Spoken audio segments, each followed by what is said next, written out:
What's up YouTube, Card Boss here. We talk about cards, money, investing. Today's video is about a up and coming, soon to be very popular insert from the 2013 Fleer Retro Marvel set called Ti-22. Okay, I've foreshadowed this discussion about the investment potential of this particular insert in my last couple of videos already. Also did a nice IG story around this, so do check that one out.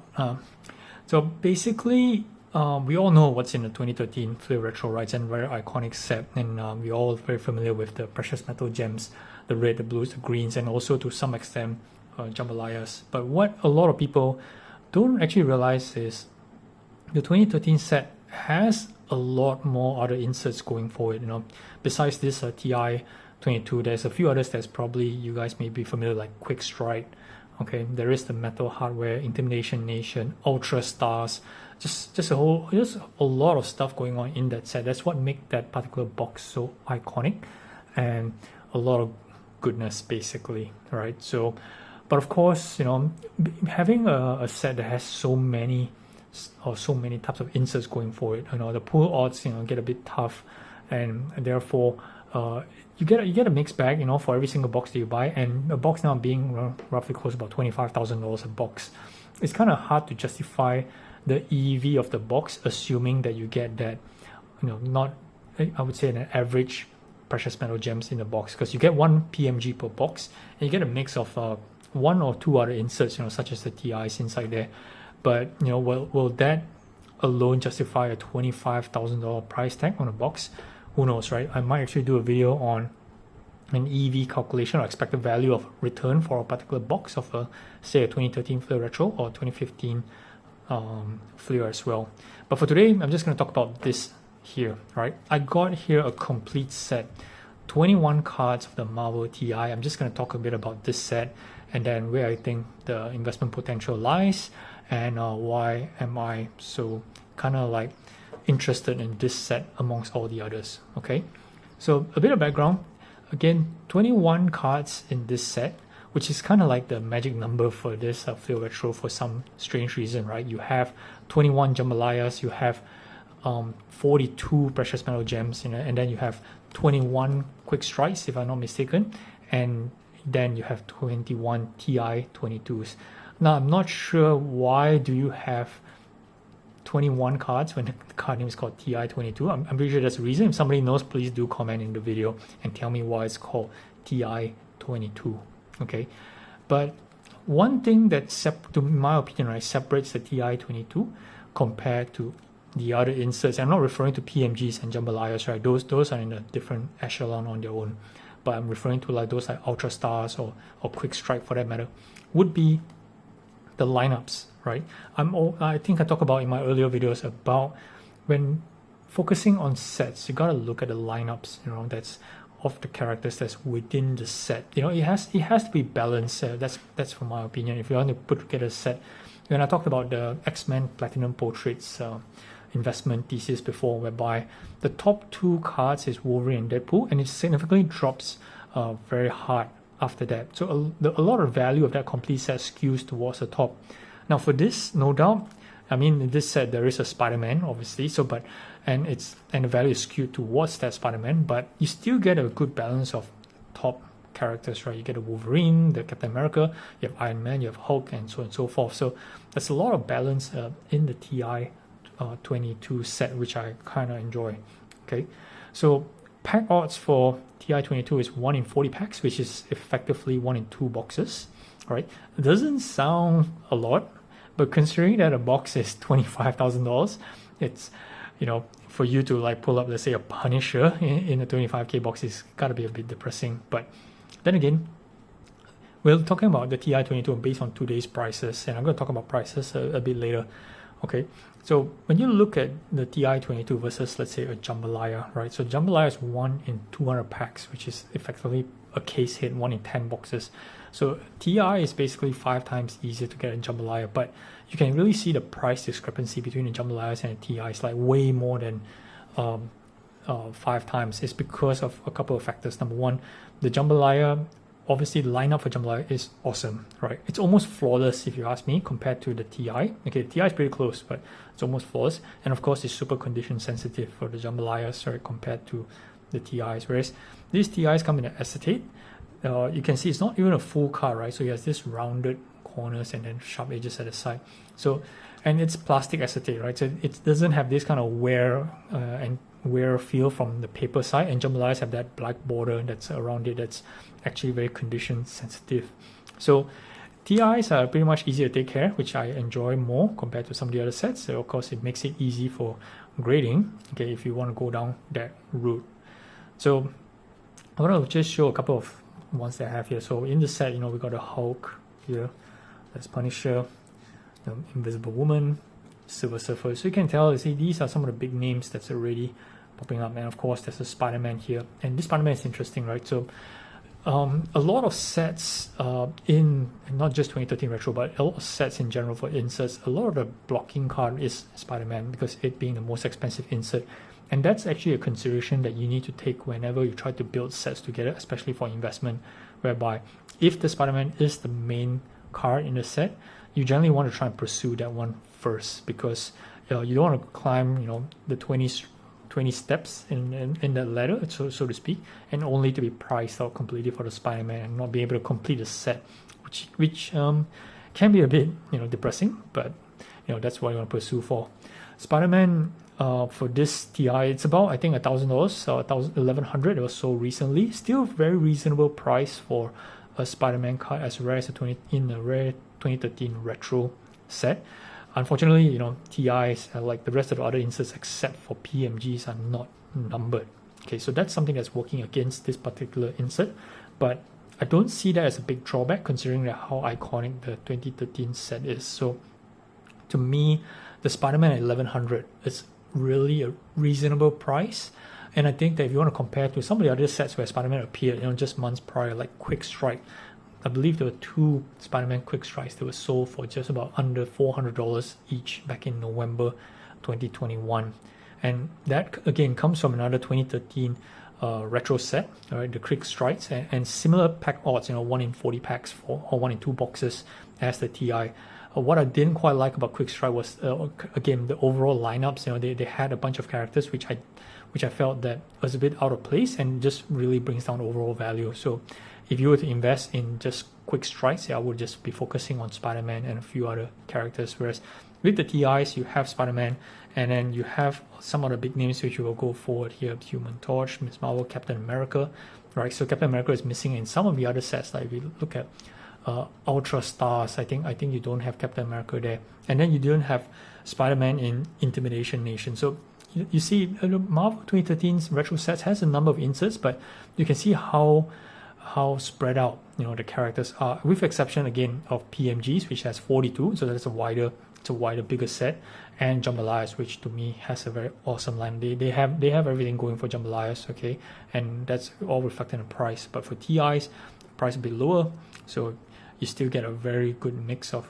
characters. So Captain America, War Machine, Iron Man, Deadpool, Wolverine. So these are all big names, right? And all in one set, right? And it's kind of like a good chase if you ask me, right? It's a good set to hold, right?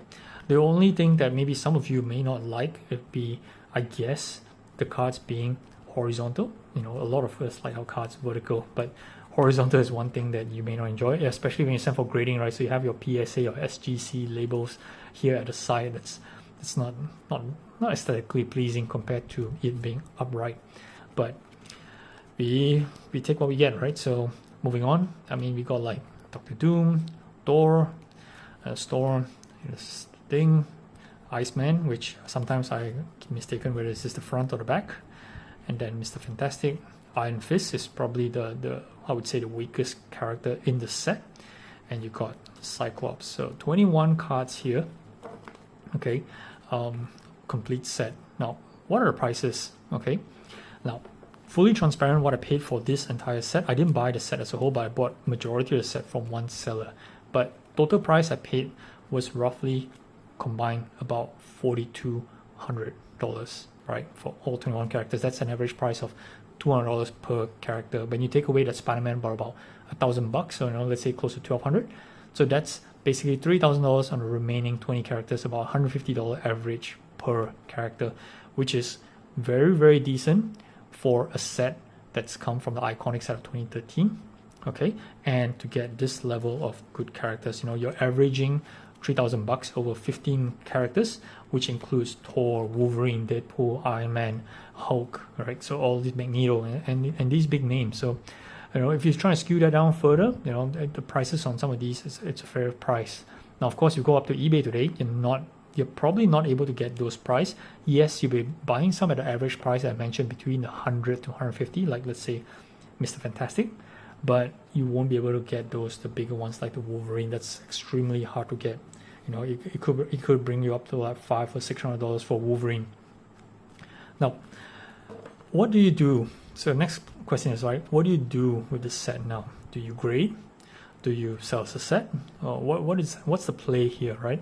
So I had a good look at the PSA, I would say pop report, as well as the condition of my cards.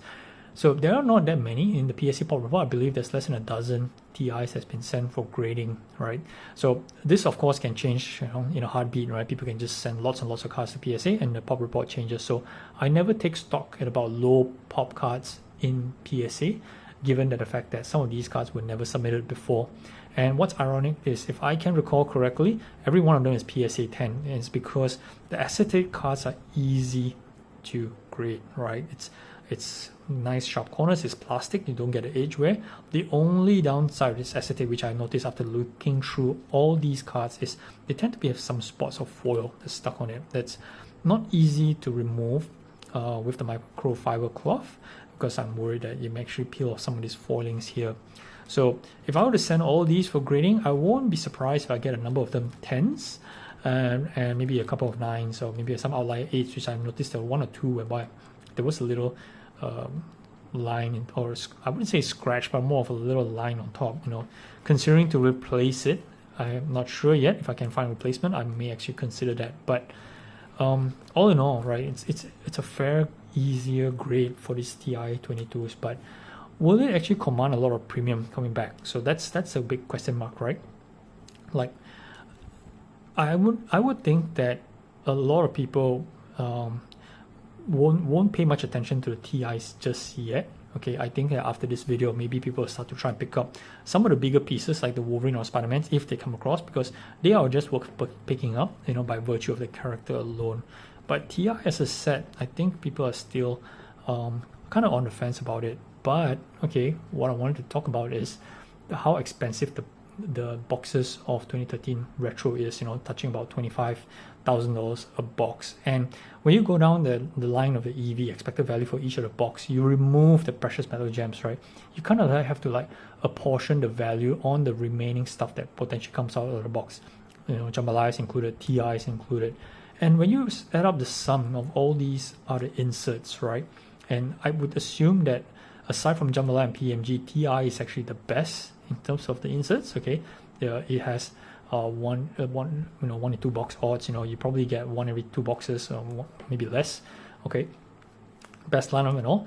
So I would think that the average value of TIs, contributing to the EV, should be actually much higher than what's being priced at the moment for individual cards. So all in all, I feel that the TIs are underpriced individually. Right, you can snap up some of the lower end characters now, okay, but as I talked about earlier in my Platinum Portraits video, whereby if you're investing to target to fill up the gaps for set collectors, that's a strategy as well. Okay, you can make some money, but again, there is no known population of the TI cards, but there is some math to say that there is maybe close to about 100 or so that's been made out there, 150, right? So there's no reports to confirm all of that, but definitely I think there's some truth to it in terms of the calculation. So I think that this is more rare than what most people think. Okay, so what do I think the set is worth today raw, right? So I'm being very transparent with the price. I purchased about $4,200. I think that today if I went to the market and sell a complete set like this, it may fetch about like 5 to 5,500, just a bit of premium, because again it's focused on the Spider-Man, the Wolverines, and a few others. If I get it for grading, okay, if I get, let's say, half of them PSA 10s, it may actually bring up my EV up to, or bring my total value up to, let's say, about $8,000. You know, I just have to be mindful how much grading fees I spend for each of the set, and hopefully I can get a very consistent set, because the last thing I want is if I slip up on one of these cards, right? You have a whole bunch of, let's say, 10s and 9s, and you get a random 6 for, let's say, Miss Marvel, something like that, right? And you want to try and replace that Miss Marvel with something else with a better grade to get to bring up the average grade, right? The missing serial number, it's gonna be a put off, right? So when you want to grade sets as a whole, you make sure you gotta have a full grade worthy set. That's my opinion.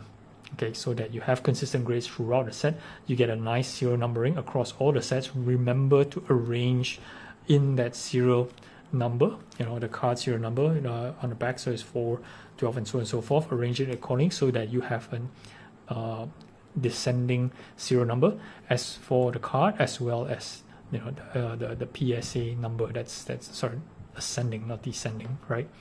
So all this little aesthetics adds a value when trying to market the set outright. Okay, so this is just a little tips for you guys. So I am excited to see what I'm gonna do with this.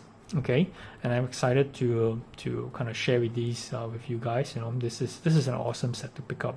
Truly is. You know, I like the art on Quick Strike a bit better, but I just don't like the quality of the print. There is just too many printing errors on Quick Strike. So TIs overall being the better lineup to me compared to Quick Strikes. You know, better overall on the grade, as far as the condition, makes a better investment potential. All right, that's all I have for you guys today on TIs. Okay, do comment if you got any questions about this set or any other 2013 retro set, which I potentially may cover in the future. I'm still looking at a bunch of stuff at the present moment. Okay, in the meantime, do watch back some of my other videos, investment videos. You know, I think there's a lot of useful tips for a lot of new guys coming in, so do watch those videos. But of course, like and subscribe for future new videos as well. All right, thanks for watching, guys. Carboss out.